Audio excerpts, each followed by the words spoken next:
When we talk about the idea of leaving a place, it's not a decision that comes lightly. It's not merely a matter of packing your bags and moving to another country. It is a deeply psychological, deeply philosophical choice, one that begins with observation and honest, clear-eyed assessment of the environment in which you live. And if we are speaking about India today, the truth is that the socio-political climate is undergoing significant shifts that demand attention, and in some cases, action. Look around, there is a growing tension in the air, a sense of uncertainty that is difficult to ignore. Policies are being shaped and reshaped in ways that increasingly influence not just economic opportunities but social freedoms, religious expression, and even the very security of ordinary citizens. Communities that have historically felt safe, that have thrived, now find themselves questioning, is this place still for me? Is it still a place where I can grow without fear or compromise? This is not fear-mongering. It is an observation of reality, the kind of reality that requires both courage and wisdom to confront. Psychologically, living in an environment of constant tension takes its toll. The human mind is not designed to function optimally under continuous stress, uncertainty, or threat. When every action, every expression, even every thought, is filtered through the lens of how will this be perceived? Or is this safe?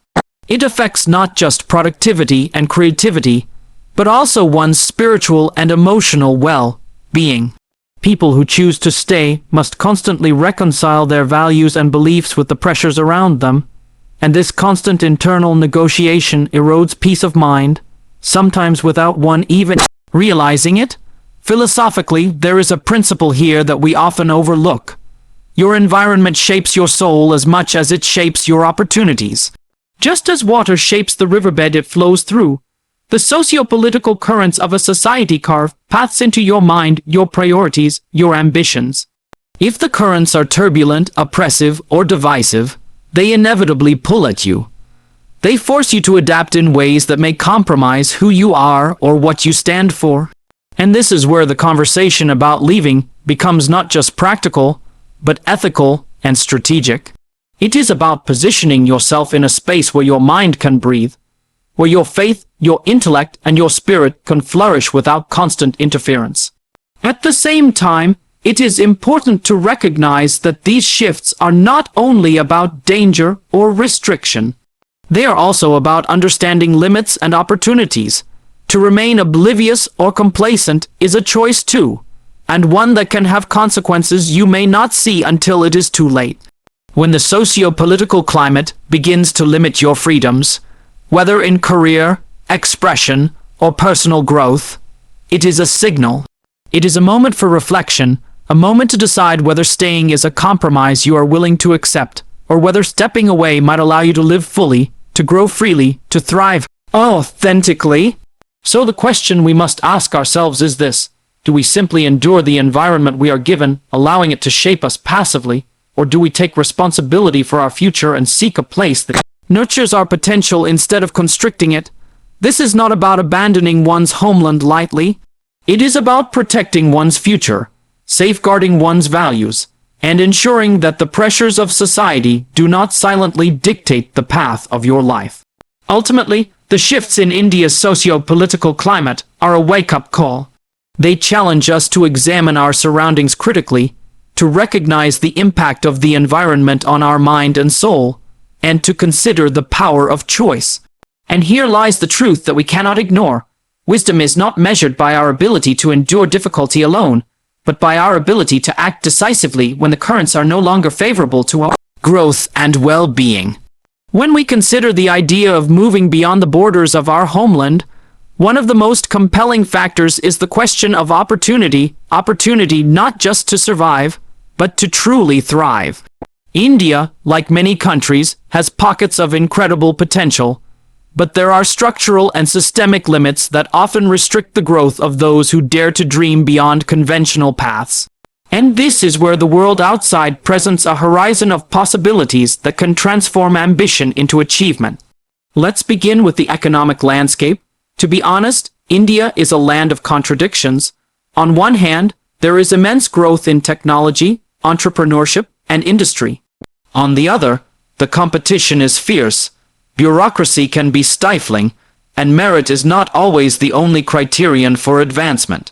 This combination creates a scenario where even the most talented, hardworking individuals may find their growth constrained or worse, delayed. Psychologically, this creates frustration. It breeds a sense that despite giving your best, external forces may determine your trajectory more than your own effort or ability. Now contrast this with opportunities abroad. Countries with established merit-based systems, robust economies, and global networks allow talent to flourish more freely. Skills are recognized, innovation is rewarded, and ambition can be realized at a scale that is often not possible in restrictive environments. This is not merely about earning a higher income, though that is significant. It is about positioning yourself in a system where effort aligns more directly with reward, where your contributions can have measurable impact, and where professional growth is not held hostage by invisible barriers. Beyond money, there is also the question of career diversity. Some fields, particularly in research, technology, science, and global business, offer experiences that simply cannot be matched in India. Exposure to international teams, cross-cultural collaboration, cutting-edge technologies, and new management philosophies expands not just your resume but your mind. Psychologically, working in such environments challenges assumptions, broadens perspectives, and cultivates resilience. The kind of resilience that comes from learning to navigate complex, competitive, and hyper-forming ecosystems. Philosophically, there is a principle at play here. Opportunity is a seed, but it requires the right soil to grow. You can have talent, drive, and vision, but if the environment is rocky or infertile, growth is limited. Moving to a country where the ecosystem supports your development is not abandoning responsibility, it is fulfilling it. It is recognizing that your potential deserves a fertile ground. Staying in a constrained environment may preserve comfort or familiarity, but it may also stunt your capacity to contribute meaningfully to your field, your family, and your broader community. Of course, this is not a blind endorsement of leaving. Every decision comes with trade-offs. Culture, family ties, and personal identity are invaluable and must be weighed carefully. Yet, when you weigh opportunity against stagnation, when you weigh potential against limitation, a clear picture begins to emerge. Growth is rarely found where comfort is abundant and challenge is scarce.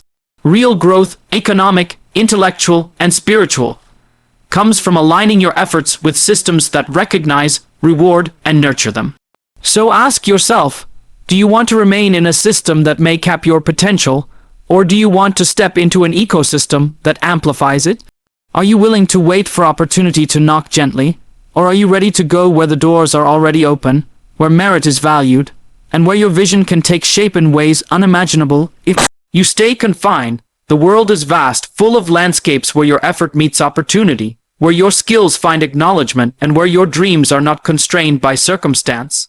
Ultimately, choosing to pursue opportunities abroad is not about escaping. It is about consciously placing yourself in the best position to flourish. It is about recognizing that ambition, like life itself, demands a fertile environment to grow, and the question is whether you are ready to step into it. When we speak about leaving a country in pursuit of a better life, one of the most profound reasons is the access to education and knowledge, a resource that is, in many ways, the most transformative of all. Education is not simply about acquiring degrees or qualifications. It is about expanding the mind, sharpening critical thinking, and cultivating the capacity to engage meaningfully with the world. And in India today, while pockets of excellence exist, the system as a whole often presents limitations that make it difficult for ambitious, thoughtful individuals to reach their full intellectual potential. Consider this: knowledge is not just a personal asset. It is a tool that shapes societies, influences decisions, and determines the direction of civilizations. Being in an environment that fosters curiosity, rewards inquiry, and encourages intellectual risk-taking can be the difference between stagnation and true growth. In many cases, India's educational landscape is constrained by outdated curricula, systemic inefficiencies, and a heavy emphasis on rote learning. Talented students often find themselves trained to pass exams rather than to think, explore, and innovate. Psychologically, this can be frustrating. It suppresses natural curiosity, stifles creativity, and fosters a sense of limitation that is hard to shake. Now, imagine stepping into an environment where knowledge is celebrated in all its forms, where classrooms are spaces of dialogue rather than dictation, where professors challenge students not only to memorize facts but to question assumptions, to hypothesize boldly, and to engage with the global community. Exposure to such an environment cultivates critical thinking, resilience, and the ability to synthesize complex ideas, skills that cannot easily be taught in systems overly focused on standardization and uniformity. Philosophically, this is vital. The mind, like a garden, flourishes only when nurtured by diverse ideas, rigorous challenge, and freedom to explore. A confined environment limits the growth of ideas. A fertile, global environment expands the mind, making it capable of tackling problems that go beyond personal or national boundaries. Beyond formal education, there is the broader exposure to knowledge and culture that comes from living in diverse, intellectually stimulating societies. Engaging with people from different backgrounds, disciplines, and perspectives reshapes how we understand the world. It cultivates empathy, adaptability, and a capacity to think globally while acting locally. Psychologically, this builds confidence and a sense of agency. It allows you to see yourself not just as a product of one environment, but as a participant in a vast, interconnected network of ideas and innovation. There is also a subtle but critical principle here. Knowledge is power, but only when it is accessible, dynamic, and applied. Staying in a system that restricts access, limits exposure, or discourages independent thinking can slowly erode ambition. It is not simply about learning facts. It is about developing the mindset that allows you to navigate complexity, anticipate change, and contribute meaningfully to society. And if your goal is not merely to survive, but to thrive intellectually, professionally, and spiritually, then exposure to knowledge must be deliberate, strategic, and in many cases, global. So we ask ourselves, do we accept the boundaries of our current environment, or do we seek the spaces where intellectual growth is nurtured, celebrated, and expanded? The choice is not trivial. It is a decision about the kind of life we want to lead, the impact we want to make, and the legacy we hope to leave behind. Remaining confined to a limited intellectual ecosystem may preserve comfort, but it risks leaving untapped potential in the shadows. Stepping into a world that prioritizes knowledge, inquiry, and exposure, on the other hand, allows your mind to grow as boundlessly as your ambition permits. Ultimately, education and exposure are not just tools. They are lifelines. They determine the contours of your future, shape the possibilities you can imagine, and influence the trajectory of your life. Choosing to place yourself in an environment that nourishes the mind is not simply a choice. It is an investment in your most valuable asset, yourself. And the question you must confront is this: are you willing to let your potential be confined, or will you seek the spaces where your mind, and ultimately your life, can truly flourish? When we speak about leaving one's homeland, it is easy to focus on tangible factors like career, income, or education. But there is a deeper, more personal dimension that often goes unspoken. Preservation of one's identity and values. Every individual carries within them a set of beliefs, principles, and cultural norms that form the core of who they are. And these are not superficial. They shape how we think, how we act, and ultimately, the way we engage with the world. When the environment around us begins to challenge, dilute, or even threaten these values, it creates a subtle tension. A tension that affects not just our choices, but our sense of self. In India today, the socio-political and cultural landscape is changing in ways that place increasing pressure on minority communities, on those whose values differ from the mainstream, and on anyone striving to live authentically according to their principles. It is not always overt. Often it is in the quiet erosion of freedoms, the social pressures, the subtle questioning of one's faith, culture, or personal convictions. Psychologically, Living under constant scrutiny or implicit judgment creates internal conflict. You find yourself negotiating constantly. How much of who I am can I express openly? How much must I adjust to belong? And this negotiation, repeated day after day, chips away at the confidence, integrity, and authenticity of the individual. Philosophically, this raises an important question. What is the value of remaining in a place if you cannot fully live according to your values? Identity is not something that can be compartmentalized. It is the lens through which we experience life. When external pressures force us to compromise that lens even partially, it distorts our perception, our decisions, and our growth. To live in an environment that constrains your moral or spiritual compass is to accept limitations on your very potential. And when we consider long-term well-being, not just material success, the preservation of identity becomes as critical as economic opportunity or education. Leaving, therefore, should not be seen as an abandonment of loyalty or a betrayal of one's homeland. Rather, it is a conscious choice to protect the integrity of one's self and one's values. It is an acknowledgement that some environments are not conducive to the full flourishing of the mind, spirit, and character. By stepping into spaces that respect freedom of thought, expression, and faith, individuals allow themselves the room to grow into the people they are meant to be without compromise, without fear, without constant negotiation. There is also a generational dimension to consider. When a person sacrifices their values, even subtly, it affects not just themselves, but the next generation. Children absorb the lessons of their environment. They see which values are celebrated, which are suppressed, and which are dangerous to express.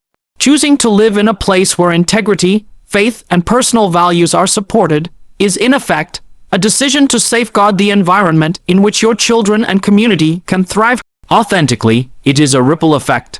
One deliberate choice creates space for countless others to live freely, confidently, and in alignment with their principles. Ultimately, the decision to preserve one's identity is both personal and strategic. It is about creating the conditions in which your life aligns with your conscience, where your actions reflect your beliefs, and where your spiritual, moral, and psychological health is protected. Remaining in an environment that erodes these fundamental aspects of self may provide temporary comfort, but it risks long-term compromise.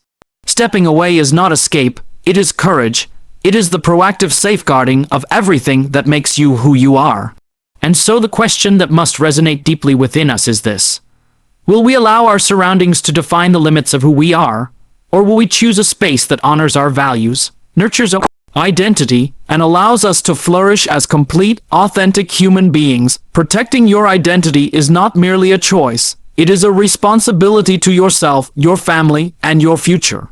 The environments we inhabit shape us profoundly, and the decision to preserve our values is ultimately the most powerful decision we can make.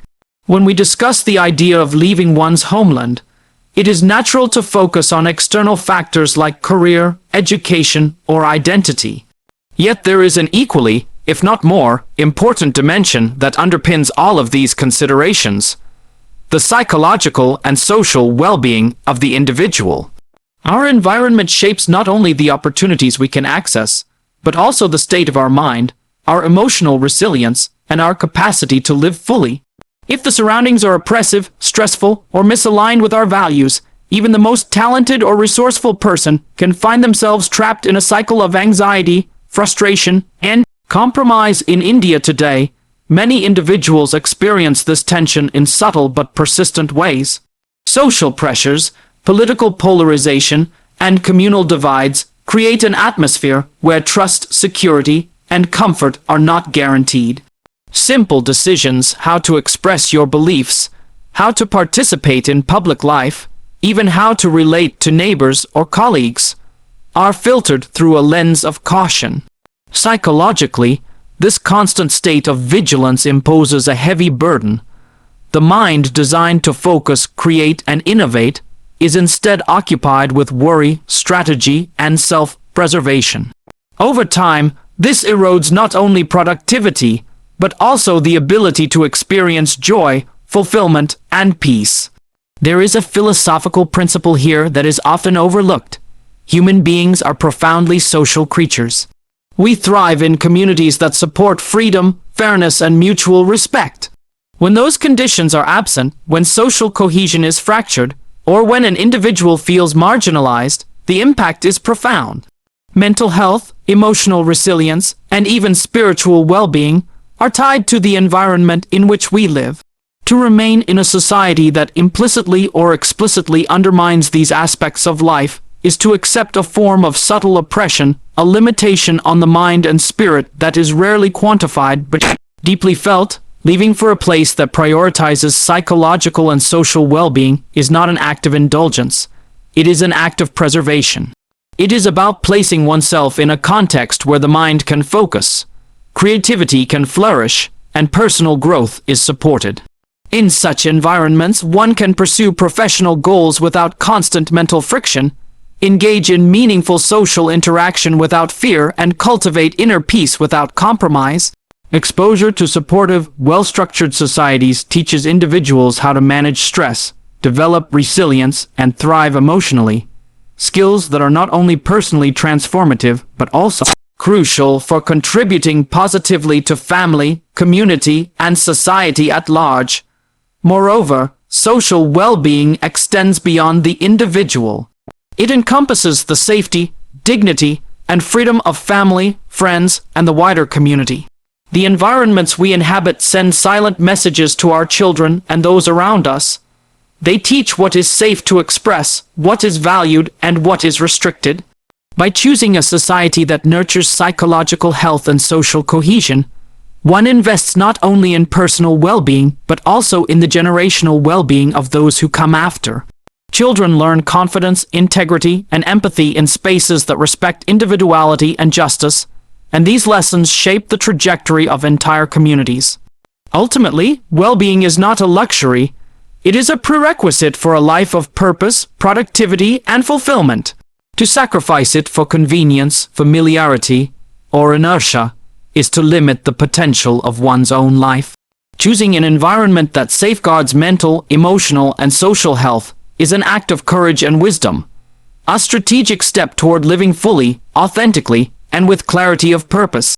So the question we must confront is this: are you willing to remain in conditions that subtly erode your mind, your spirit, and your social connections, or will you step into an environment that fosters well-being, nurtures resilience, and amplifies the best within you? Psychological and social health is not secondary to ambition or identity. It is the foundation upon which all meaningful growth rests. And the choice to prioritize it is one of the most powerful decisions a person can make in the pursuit of a fulfilling life. When we arrive at the final consideration in this journey, the question of action, we are no longer speaking in hypotheticals or abstractions. By this point, we have examined the socio-political landscape, the opportunities abroad, the value of education, the preservation of identity, and the importance of psychological well-being. All of these point to a clear truth. Leaving one's homeland is not merely an emotional or reactive choice. It is a strategic decision, one that demands careful planning, foresight, and deliberate execution. The first principle of strategic action is clarity. You cannot move decisively toward an uncertain destination. It is crucial to define not just the why behind leaving, but the where and the how. Different countries offer different opportunities, social structures, and cultural environments. A decision made without research is a leap into the unknown. A decision made with careful analysis is a calculated step toward growth.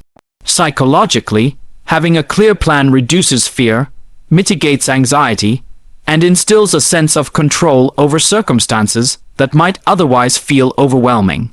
Next is preparation.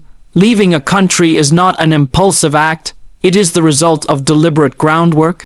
Finances must be secured, visas arranged, professional networks cultivated, and essential skills developed. These are not mere bureaucratic hurdles, they are the scaffolding that supports a successful transition. Philosophically, preparation is also about patience and discipline. The world does not reward recklessness, and personal ambition is most fully realized when effort is aligned with strategy. This preparation transforms a dream into a practical reality, turning uncertainty into a roadmap. Another crucial aspect of strategic action is adaptability. Even the best-laid plans encounter obstacles. Cultural differences, bureaucratic hurdles, and unforeseen challenges will arise. Those who succeed are not those who avoid difficulty, but those who anticipate it, learn from it, and adjust accordingly. Here lies a subtle but powerful principle. Strategic action is not rigid, it is dynamic. It requires constant evaluation, reflection, and recalibration. Psychologically, this fosters resilience, confidence, and a sense of agency. The understanding that while circumstances may challenge you, your response is always within your control. Equally important is leveraging networks and community. No one succeeds entirely in isolation. Those who have successfully transitioned abroad often highlight the role of mentors, peers, and professional contacts who guided them, offered support, and helped navigate complexities. Building relationships, both locally and internationally, is an investment in social capital that can accelerate growth, reduce risk, and provide stability during periods of transition. Philosophically, this reminds us that life is rarely solitary. Our decisions are intertwined with the support systems we cultivate. Finally, action without reflection is incomplete. Strategic planning requires constant self-assessment. Are your choices aligning with your values?